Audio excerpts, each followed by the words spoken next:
Hello, this is Mark Sobel. I'm the U.S. Chair of OMFIF. Today, I'm delighted to welcome Jonathan Hillman and Agatha Kratz for a discussion of the Belton Road Initiative. Jonathan is a senior fellow with the CSIS Economics Program, and he's director of the Reconnecting Asia Project. He's also the author of a book, The Emperor's New Road, China and the Project of the Century, which I can see on his desk behind him. It was recently published by Yale University Press. It's an absolutely fun and an illuminating book to read. It brings together history, travel stories, and serious reflections on the BRI and its meaning. I hope everybody goes out and buys it so Jonathan can get rich off of the royalties. Agatha Kratz is an associate director at the Rhodium Group, coordinates the group's European activities, and she contributes to the work on China policy. She's a longtime China expert and has undertaken much work on the BRI. She is also a non-resident adjunct fellow of the CSIS Reconnecting Asia Project. I'm going to launch into a series of questions with you. We'll then open it up to the audience. There's a chat function through which questions can be submitted. So let's get the show going. Let me start with Jonathan. Again, congratulations on a fantastic and very readable book. So first, maybe you can tell us a little bit about your book, but in addition, I've been in meetings with Chinese officials in which they were asked questions which I thought were fairly basic. Is there an official list of BRI countries? Is there a list of BRI qualified lenders? What standards need to be met to have a BRI stamp of approval? What are the BRI lending terms in it? Do you have a database? Pretty simple questions, I thought, but I got the sense that they didn't have answers to any of those questions. So in addition to a brief preview of your book, let me just start off with what is going to sound like a stupid and naive question, but what is the BRI? Thanks, Mark. Thank you for convening this. And I mean, it's a great question, and it's the question that, it's a question that I've been grappling with for the last 4+ years at CSIS. It's a question that I know that Agatha has done a lot of work on, and there are easy answers are very elusive when it's anything related to BRI, and I think as outside analysts, there's often a temptation to impose order on this thing, sometimes where it doesn't exist by design, and so there's this balance to strike between really describing this as it is, which is what I would try to do in the book, versus describing what it potentially could become, or sometimes what it sounds like, when Chinese officials talk about it. So that there is, a gap between, I think, this grand project as it's described and the reality on the ground. That's really what this book tries to get at. And I started this project, the book project, after having attended the Belton Road Forum, the first Belton Road Forum in 2017, and I was blown away by the pomp and circumstance of the event. Dozens of heads of state were there. I attended not because I'm important, but because the invitation was passed down several levels. But this was a very well organized event. It felt in a way like a preview of a world in which China was at the center of it and the United States was only on the periphery, in a much less visible role. Very well organized, very impressive set of programs at that forum. Then after the forum, though, I went to go visit some projects in the region, and I didn't even get out of the country before I started to question whether what I had just heard at the forum was actually accurate. So I was ended up trapped between the border between China and Kyrgyzstan for several hours as the border guards went on a very long lunch break, was the official explanation. And I started to just wonder, what actually is this thing? And I think the book tries to look at projects in different parts of the world. It's really a book about China outside of China. And it tries to get at what has been a set of activities that have been vaguely defined, but also ever expanding, it seems, right? So there's still no definition for what qualifies as a Belt and Road project, no official definition. although Chinese officials have now, at least on one occasion, said that a project that someone tried to say was a Belt and Road project was not a Belt and Road project, a casino. And so maybe we're getting closer to what the criteria might be, but there's still a lot of unanswered questions. There is no, at least to my knowledge, centralized database on the Chinese side of what the projects are. We've spent a lot of time, as I know Agatha has as well, collecting data on projects. Chinese officials say this is, a sunshine initiative. But if that were true, I wouldn't have a job, but I'd be okay with that. I'd find something else to do. Agatha would probably have an easier time doing what she does. And so you're right to ask these simple questions. On one level, this is an effort to put China closer to the center of everything. It's Xi Jinping's signature foreign policy vision. It's also become something of a brand, not always well received, but this brand has been stretched to accommodate lots of different types of activities that you wouldn't normally associate with infrastructure and connectivity. So things like a marathon in Belgrade, Serbia, things like Chinese medical specialists arguing that dentistry should be part of the Belt and Road. So the set of activities has really expanded beyond recognition in some cases, and so we're left needing to, I think, decide what we care about as analysts, and then try to collect data, which is often very difficult, to get to some of the questions that you're asking. Okay, well, thank you for that. So Agatha, how hard is it to know how much China lends overseas? What do we know? What do we not know? Who are the main actors? Any sense of the order of magnitude? And where does the funding go? Well, that's the billion or trillion-dollar question, right? Depending on who you believe the Chinese are, the actual data that we're seeing coming out yesterday and over the last few weeks. The key response to your question is that it's very, very hard to track Chinese lending. It's very hard because there's a huge gap in official data, almost none available from the main stakeholders on everything, from just the amounts being dispersed to the destination of loans to the terms. And especially so if you compare that to traditional donors. There's some indications that you can get from Exim and CDB, from their yearbooks, from their annual reports, but it's always partial and it's always imperfect in terms of understanding what the effect, especially impact of Belt and Road lending might be.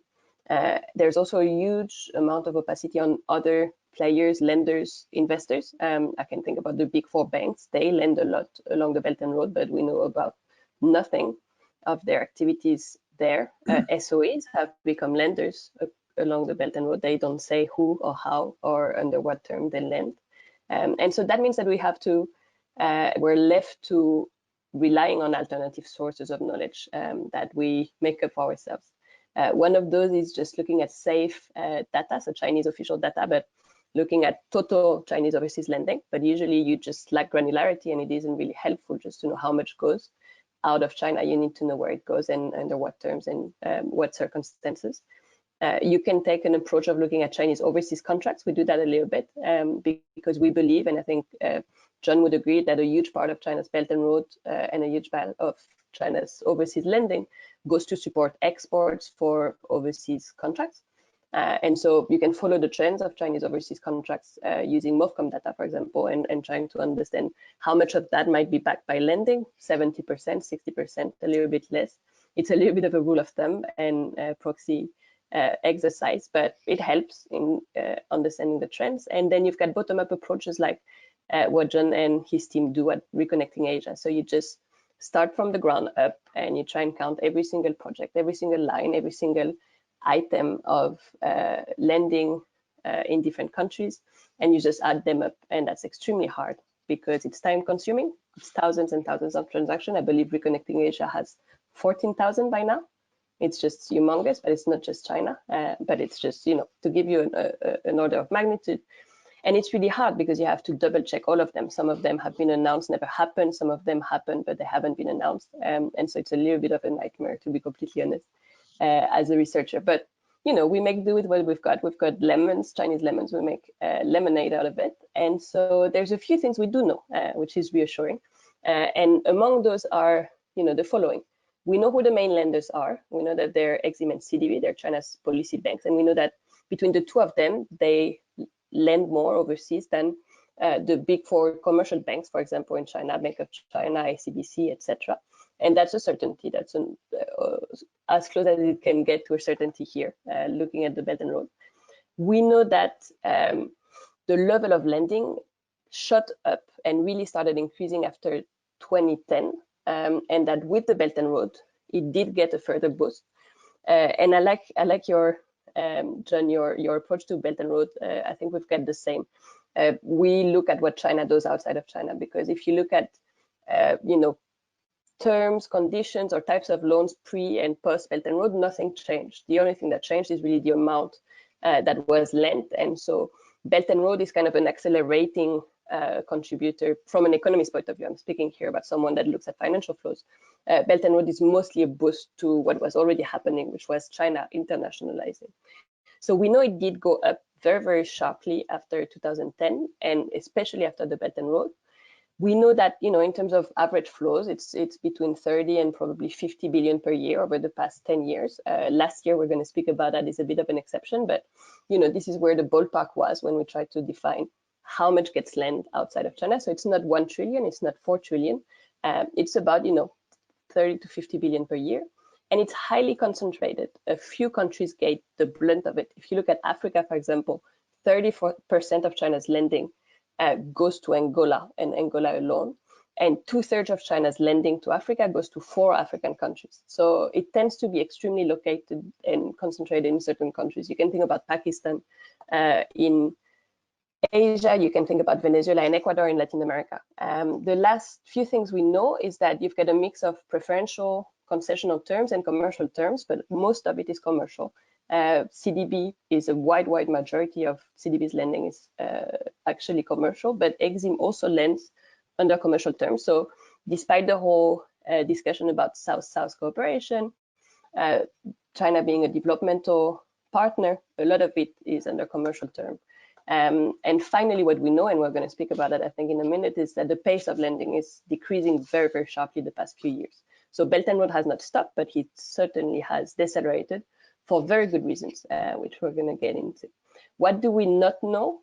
We don't know what happens behind closed doors, and that's why John's book is important, because it's on the softer side of things, it's on the anecdotal side of things, and I like that about it, because it's about guessing, understanding, and hearing through the grapevine what actually happens behind doors when things get negotiated, and this is the hardest, I think, to get a hold of. Well, great. Well, thank you very much for that. Jonathan, so I was once reading a John le Carré novel, I think it was Tinker Tailor Soldier Spy, and the argument made by a protagonist is that there are two views of the drivers of history. And one is conspiracy theory, and the other was the bureaucratic, I think they said cock up, mishap, missteps, etc. So I recall when I was reading your book, you talked about the, hopefully I'll pronounce it right, the Hambantota fiasco. And you suggest the fiasco was caused because China isn't a unitary actor operating according to a grand design, but a host of competing interest groups. And later on, you have passages about bureaucratic complexities and competition among actors in China surrounding BRI. So could you amplify on this and tell us a bit about the biggest Chinese BRI successes and failures, and anything you know about or feel or surmise about corruption associated with the BRI? Sure. So I think that this is one of the major misimpressions that observers sometimes have. If all you were to do were to go to the first Belt and Road Forum, it does feel very centralized and hyper controlled. And if you have Chinese officials making speeches and saying things like showing maps with corridors stretching across the Eurasian supercontinent, it looks hyper centralized. And the role of the state in in China is obviously, much more significant than it is in many other countries. And so I think the combination of those things often leads people to sort of jump to the conclusion that, everything has been very finely coordinated. Anyone who's worked for any government, though, knows that even a single government has many different competing perspectives within it. I think this would be very, easy for people to understand when we talk about the United States. But sometimes when we are even willing to acknowledge that challenge, sometimes weakness in ourselves, we don't see it in others for whatever reason.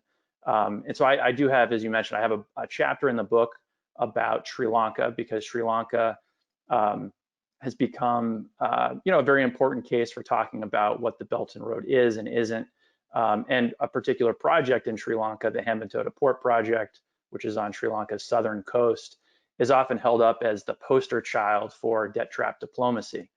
And I think that, so the notion of debt trap diplomacy is that Chinese officials were, so strategic here, so coordinated, that they drove up Sri Lanka's debt to a point at which they could then seize a strategic asset, this port, which is in a very, the port is in a prime naval location, but it's not really in a prime commercial location because Sri Lanka already has a thriving port at Colombo. But the idea is that, Sri Lanka couldn't repay its loans and had to fork over this port. I think that that's really overly generous to Chinese officials. I think it's taking what was most likely a mistake and turning it into a victory.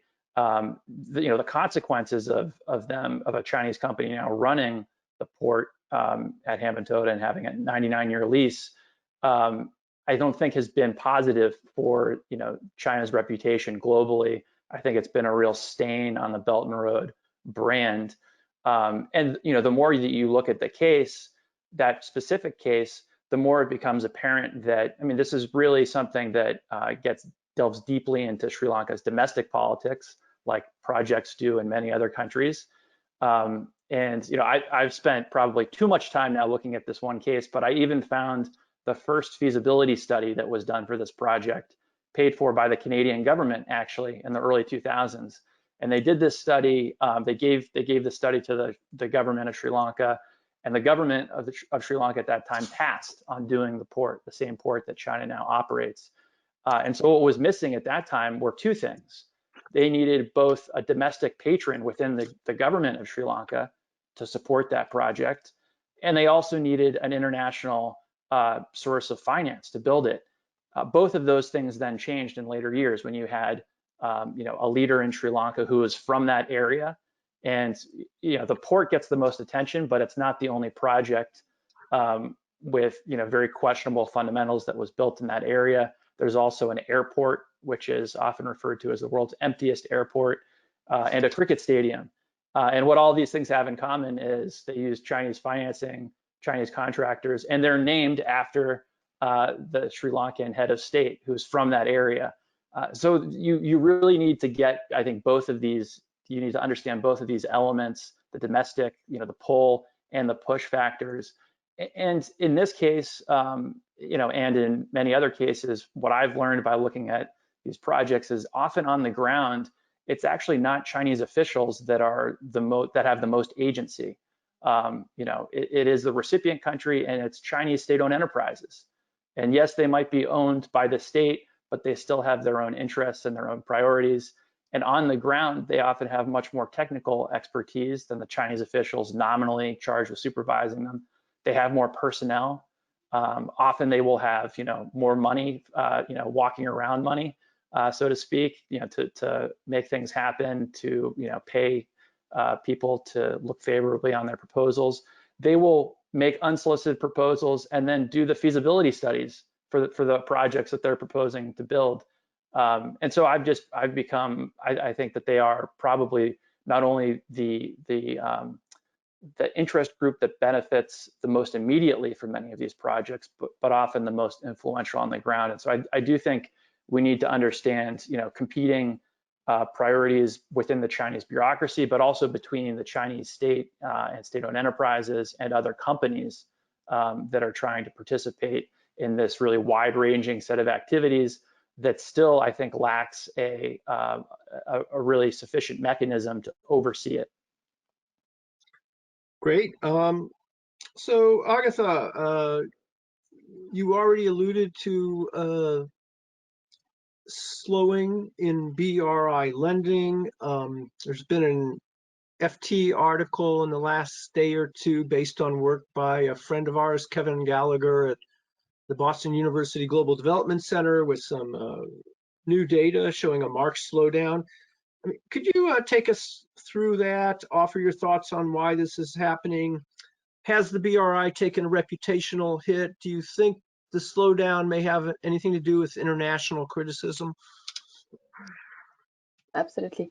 Well, first thing is there was, in fact, a very stark number published yesterday by researchers at Boston University, saying that in 2019, Chinese overseas lending by policy banks, so the two main actors I've just quoted, Exim and CDB, came down to as little as 4 billion. The one thing I want to say first, before we get to the reasons for that, is we had seen, and we knew that the Belt and Road was slowing down, and overseas lending was slowing down for a few years already. We had seen that start in 2017, 2018.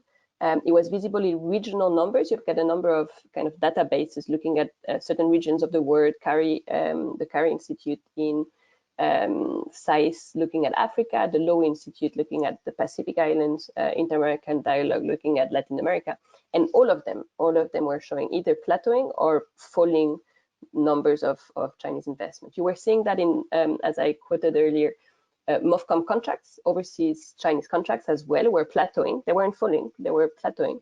But that was a good sign that the very, very sharp trend and acceleration of the past few years had just run its course. And since 2016, 2017 was just coming to a more rational, maybe streamlined level.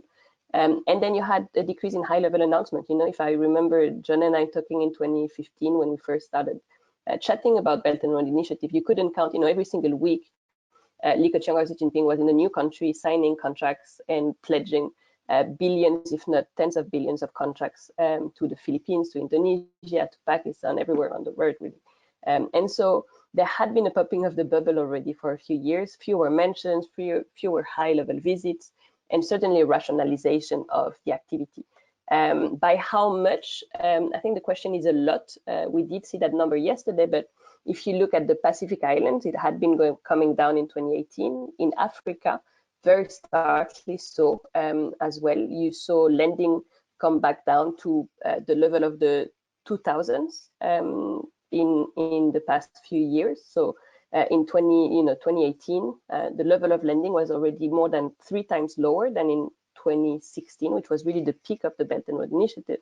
And you saw the same in Latin America. In Latin America, from 2015 to 2019, the level of overseas lending was actually divided by 20. So we knew that Belt and Road was slowing down, and that it was slowing down very, very sharply. And so the numbers from yesterday are a confirmation of that trend. Now, what I usually say is behind this slowing down is an alignment of stars, and an alignment of 4 stars. The first one is that, very simply, there was excessive and unsustainable lending in 2014, 2015, 2016. And there's no denying about that. I mean, the number of projects that John and I have worked on, from the Jakarta-Bandung project to the Hambantota port to a number of others around the world, Standard Gauge Railway in Kenya now failing to repay some of its payments.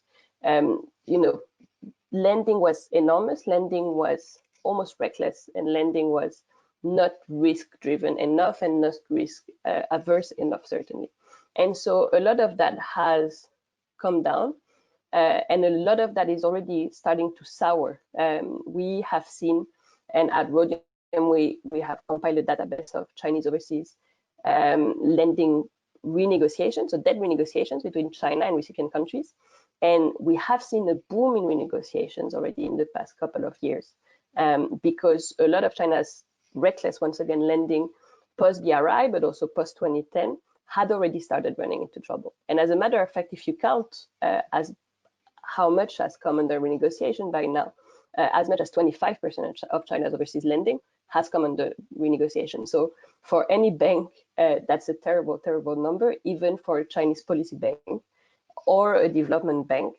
That's highly problematic. The second star is home pressure and home factors. And that's a mix of a deleveraging campaign that started in 2017 in China that really put pressure on all financial actors in the Chinese system, including policy banks. But also policy banks asked to do more domestically. CDB is not just an overseas policy bank, it's also a domestic policy bank. And it has a mandate, especially in terms of real estate development and low-cost real estate development within China. And so when the government decided that there should be more rental housing in China for Chinese citizens, then a lot of the energy, a lot of the resources of CDB had to go back domestically, go back home. And on top of that, in 2017, the government reinstated very, very strong capital flows. It affected first and foremost Chinese outward foreign direct investment, but it did hit, to a certain extent, Chinese overseas lending, because all kinds of outward flows just came under a lot more scrutiny. Which gets us to the third star, which is external pressure. And this is what John was already referring to. You've had a pushback from a number of countries, from Malaysia to Nepal to Sierra Leone, who either decided they had already taken on too much Chinese lending and weren't going to take more because it already put them in a difficult situation. They already had debt levels that weren't sustainable, or had seen other countries around them go into renegotiation with Chinese lender, go into trouble with Chinese loans and Chinese projects, and decided that they didn't want to be the next one and the next Hambantota port or the next Sendai Gauge Railway. And so you had, from a recipient point of view, a lesser appetite for taking on Chinese lending. And if you add to that the Hambantota port debacle and the whole building up of rhetoric around debt trap diplomacy, and I've got my own opinion about that, but debt trap diplomacy, the reputational risk and the reputational damage to the Belt and Road Initiative was certainly very strong. So from a recipient point of view, there was a lot more pushback. And finally, with all of the stars aligned, you got to a point where high-level leadership in China, which had been pushing for Belt and Road lending, Belt and Road project, despite some of their known unsustainability, despite some of their known excesses, finally came to the realization, and that happened at the second Belt and Road Forum in particular, that Belt and Road needed to be more sustainable, maybe downsized to a certain extent, greener certainly, and it needed to be rethought. And so I think as soon as that 4-star kind of got in the way and high-level leadership finally said, it's all right, let's slow down, and we're going to let you slow down, and we're going to accept that, it all happened. And so 2017, 2018, 2019, you saw real and strong and very dramatic decrease in Chinese overseas lending. That was for good reasons, that a lot of the lending was somewhat unsustainable, certainly excessive to certain recipient countries, and that's what we're seeing happening at the moment. Well, great. So Jonathan, you both of you have alluded to it now, debt trap diplomacy. So that's a way that the Trump administration has denigrated the BRI. What are your thoughts on that? Is that fair? And more generally, what do you think about the Trump administration's approach to the BRI, and how do you think a Biden administration should approach the topic? So I think it's definitely fair to describe China as a risky and sometimes irresponsible lender. I think in Sri Lanka is an example of that. To be giving loans to projects where very questionable economic fundamentals, that really doesn't serve the long-term interest of the recipient country, and sometimes with terms that are not that might be overly onerous. It's often very difficult to tell what those terms are because of the lack of transparency, which breeds its own problems, fuels corruption. And so I think that China's behavior as a lender deserves plenty of criticism. But there's a difference between that and saying that this is all very well coordinated. I see I see, real trade-offs between some of the opacity around Belt and Road and some of the longer-term repercussions, including for China. I think that China faces some risk here, not only reputationally but financially, for making decisions that could be more politically driven than economically sound. The debt trap narrative, though, I don't think is very helpful for foreign audiences, which is, I think what we need to think about more as the United States, if it indeed wants to compete with China in third markets. It's important to think about how what we say is perceived and received in those markets.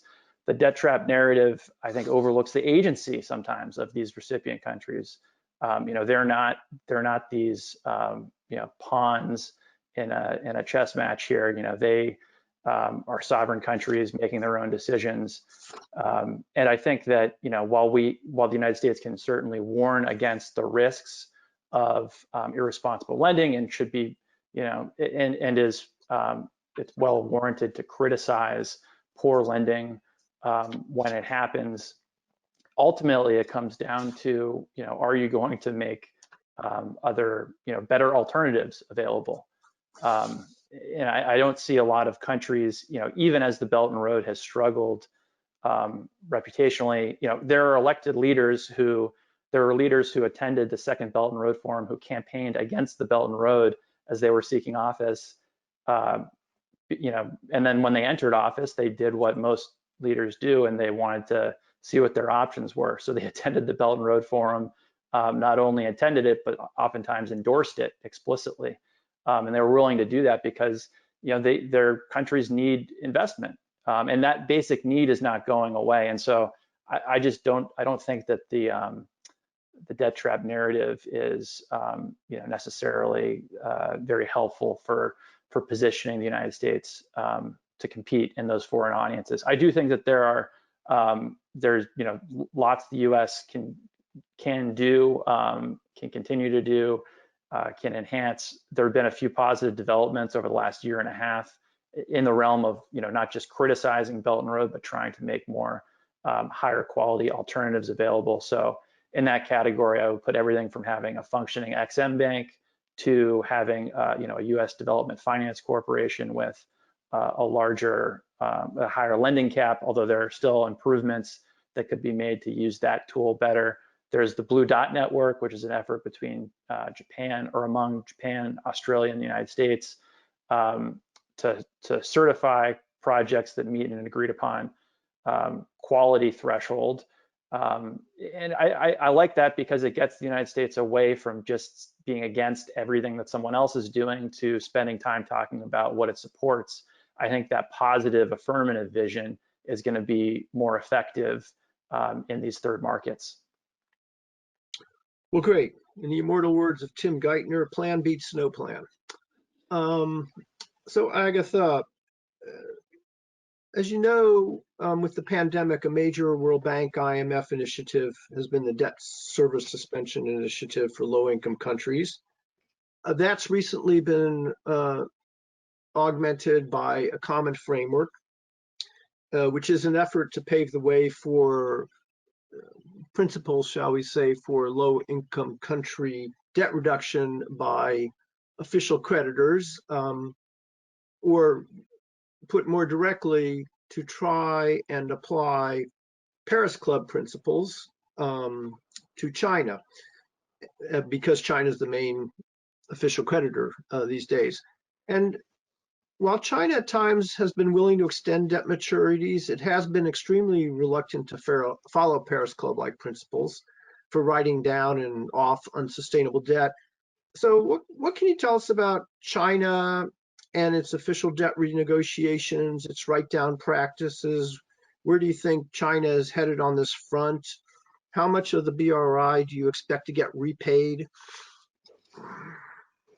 Well, that's a really good question. I think to John's answer on the debt trap diplomacy, just really quickly, the whole question of the debt trap diplomacy is what encouraged us here at the Rhodium Group to develop a whole database of debt renegotiations, because I kept being invited on seminars and hearing about the debt trap diplomacy and the Hambantota port case as its illustration. And I thought, no one seems to be able to come up with just one single extra example of debt trap diplomacy. That's the only one that anyone can ever think of. And so we went around and we looked at every single case we could find of Chinese debt renegotiation. We are at about 140 now, but we believe there's a lot more that we don't know about. And Hambantota Port is still the only case where there was an alleged debt for equity swap. And I'm saying alleged because in the detail of the deal, we couldn't really confirm that there was one. We couldn't see a diminution or decrease in Sri Lanka's debt as a result of the Hambantota port control being passed over to Chinese SOE. So even that case might not be a case of debt trap diplomacy. So anyway, as a background, it's incredible how much one example did hurt China's reputation when actually the rest of the time and the rest of most days of the year, China does the same thing as other lenders do. They do everything else but debt for equity swap. They do renegotiations, they do deferrals, they do term changes, they extend maturities, they extend grace periods. It's a whole lot of different answers, but it's most often not that one. Now to what China will be doing now, as I said earlier, we have been seeing a wave of renegotiation, not just in COVID times, not just in 2020, but the past 2 years in particular, with cases shooting up of borrowers having to come to China and ask for debt to be renegotiated and restructured.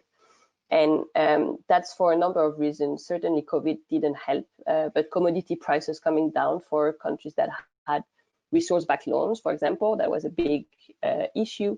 You had overall indebtedness in a number of emerging countries also shooting up, not just because of China, but also because of other private international creditors. And so just overall levels of debt were high and unsustainability was growing. And, we at the moment count about 25 to 30 billion of Chinese debt under renegotiation, which is a lot. And so the big question is, what's China going to do about it? And there's two ways that you can look at it. You can look at it looking back at all of the cases we've kind of databased over the past few years, and you can look at it looking forward. Looking back, what we know of the result finding from the database we put together is that you've got a lot of write-offs, but write-offs are for very, very small amounts. And so they're common, they happen a lot, but they happen mostly for very small loans, and especially zero interest loans, to be precise, which represent no more than 2 to 5% of Chinese overseas lending. So write-offs happen, but they don't make a difference. So that shouldn't be what we should be looking at. The second key finding is that debt for equity swaps are really rare. I just spoke about that. And so don't expect that much of those going forward. We don't expect, the Mombasa port to be seized. First, because reputationally, that would be an even worse mistake than Hambantota. You do it once, you don't do it twice. But it's also something that Chinese lenders haven't been fond of doing. So finally, what we find to be the most common and preferred outcome is deferrals of interest, deferrals of maturities. And that's about half, a little bit more than half of all of the cases that we could find that ended up with some kind of deferral on terms to the loans. Now, looking forward and looking at the cases that have been rediscussed and restructured and renegotiated this year, that include Angola, Ecuador, or the Maldives, for example, Venezuela, this is also what we find, that the main result of those discussions, main result of those ongoing renegotiations has also been deferrals in all kinds of ways. Some of them short, 12 months, some of them long, 4 years, some of them only for interest, some of them for the whole of the loan. But that's also very, very much seems to be the preferred outcome here. Deferrals are not misaligned with the SSI. It's actually what most of the SSI discussions and even the common framework are looking at and advising to do. The problem is that China does it its own way and actually does it not exactly in alignment with the SSI or the common framework principles in a number of ways. The first one is that we see a pretty high reluctance to deferring interest payments, which should be part of the SSI treatment. And we see that in a number of countries where it's actually only principle being pushed back in time, but Chinese lenders, Chinese negotiators insist on interest being repaid.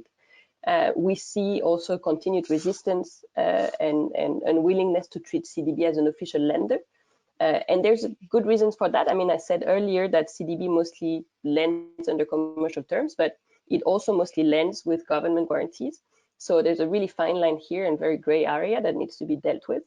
Cancellations are very limited, as I said, to ZIL. And in the common framework, there's some openness to installing a little bit of write-offs, but we don't expect much of that to happen. And China hasn't been offering much of this for the moment, other than to a few African countries with very small zero-interest loans. And finally, there's a very, very high lack of coordination between Chinese policy banks, actually. You've got cases like Ecuador, where CDB and Exim negotiated on their own and actually got results that were different from one loan to the other.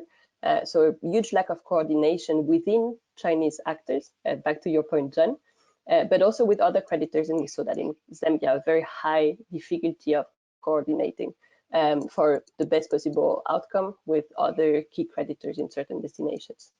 So we actually see a result, an outcome that is not completely DSSI aligned because of all of those factors and criteria just mounting together. It's mostly a very ad hoc process and treatment of every single case to fit Chinese interest as much as possible.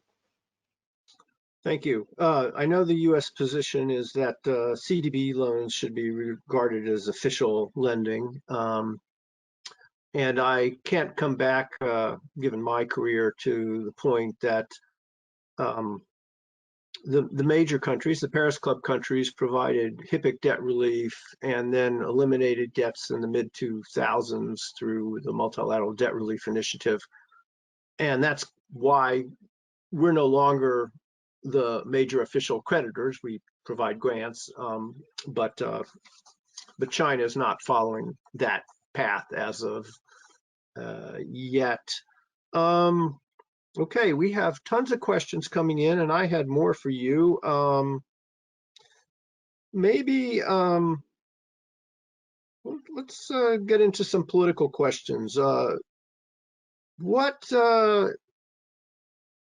impacts, are there any relationships or impacts between the BRI and the Regional Comprehensive Economic Partnership, the RCEP, would be one question. To what extent will China see, or does China see, the BRI as leverage on issues of political interest, such as the South China Sea or Taiwan, etc.?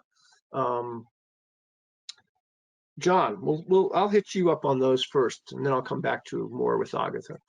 Sure. So on RCEP, I think of RCEP as a fundamentally different creature than Belt and Road. Belt and Road, even despite some significant efforts to give it a kind of multilateral sheen, it really is a sea of bilateral deals. Even when China has these regional grouping meetings like the 17+1 in Central and Eastern Europe, or its equivalents elsewhere. It's, the leaders will all pose for a group photo, but they're not doing lots of multilateral deals. It's one-off deals between China and other countries. And that really is, what the Belt and Road has been, a sea of bilateral deals. Chinese officials at one point talked about creating a network of trade agreements across the Belt and Road, like they've talked about creating networks of lots of other things. I haven't seen any evidence that there is, such a network that has been, coherently put into place, and that, it's bringing benefits that would be, linked together in the way that something like a network would suggest.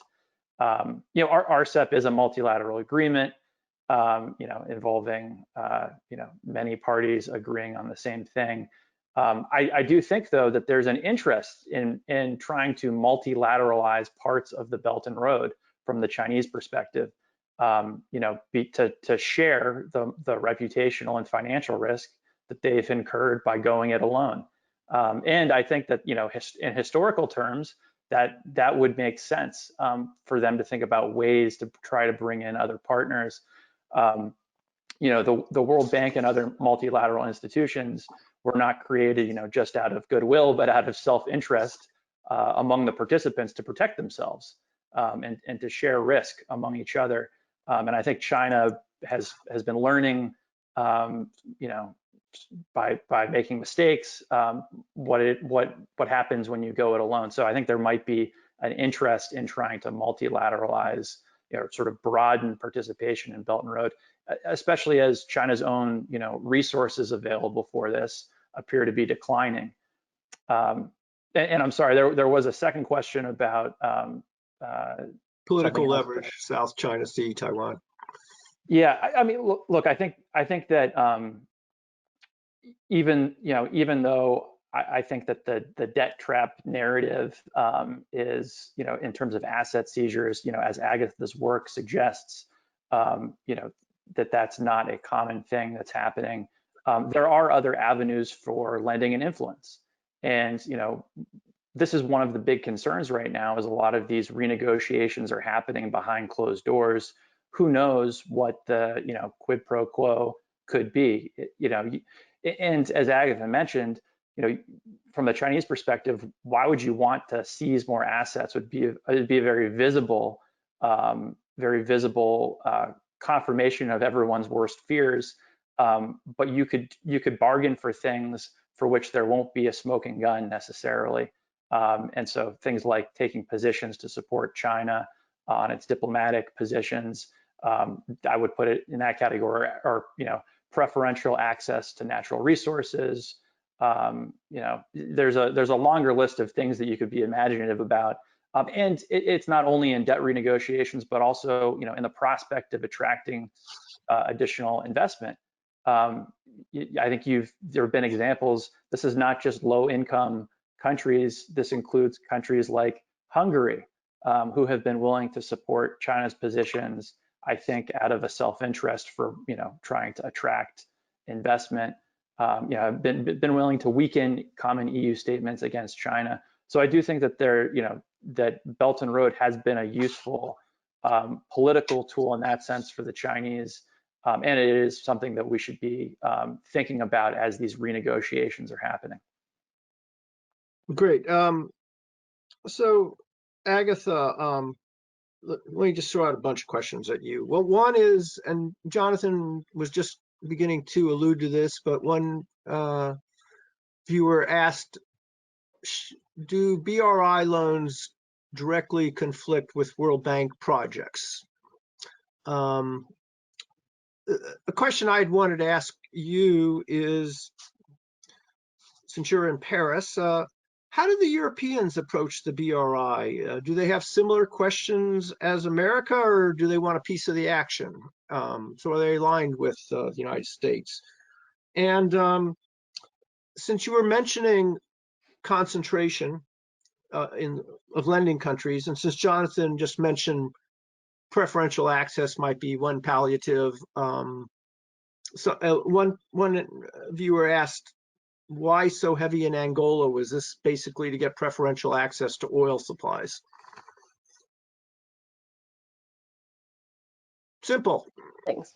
Very simple and clear. Those are really good questions. On the first one about whether or not Belt and Road loans conflict with World Bank project, I think they compete. Sometimes they compete in a different market. They certainly compete because when you speak to recipient officials, recipient representatives, and John and I have done a lot of that over the past few years, what you understand is that the conditions that Chinese banks can offer, Chinese financiers can offer, are always almost systematically compared to World Bank, AFDB, ADB, and other terms. There's a direct competition between CDB, Exim, and other lenders that is just about the fact that Chinese lending usually is deployed faster and under simpler terms. in some cases, we can't prove it, but in some cases, certainly probably with packages for local officials that make them also more palatable. But there is competition in that Chinese financing comes as the new competitor in town, and the World Bank and the AFDB and the ADB have to position themselves compared to that. Now, I would say, however, that often Belt and Road projects aren't necessarily the same as World Bank, as the World Bank or ADB would finance. And so sometimes they're in a different league, because in most countries, World Bank, ADB lending is actually much more concessional, much more preferential than Chinese lending. Chinese lending is typically between 2 and 3% for the best lending you can get, which is EXIM, concessional government lending, or preferential buyer's credit, whereas ADB, World Bank, AFDB will lend closer to 1% or even below 1% for JICA and other kind of bilateral institutions. And so one of the problems of the Belt and Road is that Chinese negotiators, Chinese SOEs, Chinese lenders have had to go into the basket of projects that World Bank, AFDB, and JICA and other international institutions wouldn't finance. And so you see that with certain projects in Thailand, you see certain projects in Africa. You certainly see that with the Belgrade-Budapest project, which had been turned down and down and down again by EU financing, the EIB and the EBRD, and ended up on Chinese hands because it wasn't financed. So I think there's a little bit of both. There's competition because recipient countries will go tell World Bank and FDB that they need to be faster, they need to be more reactive. But at the end of the day, we're not speaking about the same projects, because the good projects, the right projects, already have funding available. And at the end of the day, a lot of the projects that Belt and Road has financed have been the second or third tier, kind of less directly profitable projects that didn't get funding yet. One of the problems with infrastructure funding gap in Asia and in Africa is a lack of projects. It's not a lack of funding. So that's what they're facing with. So, to your first question, I think that's one of the way you could answer it.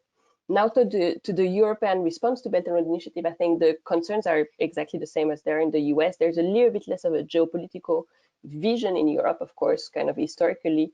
Brussels is more of an economic beast than it is a geopolitical beast. So although the von der Leyen Commission at the moment is saying that it wants to be geopolitical, but certainly the concerns are the same, because neither are US companies welcome to bid for Belt and Road project, nor are European companies invited to bid for Belt and Road project. Belt and Road is a China within China model where you've got Chinese negotiators, Chinese banks, and Chinese SOEs aligning forces to, get market shares, get projects, and get economic opportunities as much as they can from recipient countries. And that has rubbed Europeans the wrong way, the same as it has rubbed Americans the wrong way. Seeing more and more markets being captured, seeing their companies having a harder and harder time winning projects in Africa, winning projects in Asia. And that's been a huge problem. Another problem I want to mention here is that SOEs, Chinese SOEs, certainly have also become extremely competitive, bidding even for open tenders from the World Bank, from the ADB. And we ran the numbers, just wanted to mention them here, but we ran the numbers, we scrapped the World Bank, AFDB, and ADB website, and found that between 50 and 70% of new projects over $1 million actually go to Chinese companies at the moment. So not only is China getting market shares, Chinese companies getting market shares from offering financings for G2G projects, but they're also getting the biggest market share they can out of World Bank, AFDB open bidding. So that's something that will make Europeans feel very uncomfortable, certainly. Oh, you had a third question on concentration. Just a quick 30-second answer. And just opportunities. I think it was Angola, basically. Yeah. I think opportunities is the right answer for you. It's just opportunities to get rights and resources in Angola at one point in time, which really drove a lot of the interest there. Okay, great. All right, we have 5 minutes, and I have 3 questions. So these are going to be quick ones. First for Jonathan. Is there BRI domestic lending? Do they lend in dollars or RMB? And could one cynically see this as a vehicle for excess production, the exportation of excess production? Yeah, so there's definitely activities domestically that have been, packaged and fly the Belt and Road banner. I mean, that's been one of, that's the double-edged sword here of not providing a project criteria, is that in the sort of early days, it allowed lots of existing interest groups to package whatever they were doing as being related to Belt and Road. So it gave a lot of momentum and domestic support coming out of the gates. Some of those activities, as I mentioned earlier, seem to sort of stretch your imagination from what this thing actually is. But yes, there's lots of, there are domestic activities, and at a certain point, it was also easier to get money out of China if it was related to Belt and Road. So packaging, what you wanted to do for overseas investment as being related to Belt and Road was a good way to get around, some of the capital controls. In terms of the use of dollars, I think that this is there had been, at least in the early days, and probably subsequently, an expression of interest in using the Belt and Road to grow, the reach of China's currency, and I don't think that we've seen much evidence that that's been very effective. One of the theories for why there's been pullback in the last 2 years is, due to the U.S.-China trade war and declining foreign exchange reserves. And so I think that highlights, again, still the dependency on a dollar here. And sorry, Mark, there was a third part to this. Oh, just is it a vehicle just to export excess domestic production? Yeah. So I think that the chief beneficiary, most immediate beneficiary, are Chinese state-owned enterprises. China has 7 of the world's 10 largest construction companies, and they have built so much at home that in some cases they have run out of things to build. And so I think that this has been a very good avenue for them to go and to get additional work. It's not the only driver, but I think that's a very powerful constituency when you think about the size of those companies and all of the people that they employ. Great. Okay, the second of my 3 questions. Agatha, environmental ESG is the big thing these days. Is Chinese BRI lending observe any ESG principles, take climate into account? It's a tough question, and I think the Boston University report is going to come out with a lot of answers. But I think from my point of view, Chinese lenders, same way as Chinese SOEs, respond to what recipient countries set as standards. And so in countries with very high environmental standards and very strong pressure on Chinese SOEs, Chinese lenders to respect those ESG principles, you see complete alignment and the ability to deliver on those standards. Now, in countries where the government isn't so concerned about those, doesn't mind China, building huge tunnels in natural resources, natural reserves or things like this, then SOEs and Chinese lenders don't do it because they don't have to. So they have the ability to exactly tailor their offer to the level that's asked of them, but they're never going to proactively push for higher standards without being asked to. Thank you. Okay, my last question is for Jonathan. What's your favorite story from the book? I was highly amused, because you're safe now, about a story you were telling about, I think you were trapped on the other side of the Russian-Chinese border, and you managed to get out of a tense situation by chatting with the Russians about all the Russians on the Washington Capitals hockey team that won the Stanley Cup a few years ago. That tremendously amused me once you were found freedom. What's the best story you got? Well, that one, as long ago as it was, it still feels like it was too recently. So I'm going to save that for people to read the chapter on Russia in the book. It might seem like a crazy thing to take a day trip from China to Russia, but actually lots of people do it every day usually to grab cheap goods from the Chinese side, and they take a ferry in the Russian Far East. One of my more enjoyable adventures was taking a ship across the Caspian Sea, which the schedules for these do not really exist. So you kind of need to just go and wait, and you're told every day, no, not today, maybe later today, maybe tomorrow. And you plan your flights hoping that you're going to catch one of these while you're there. And I was able to catch one.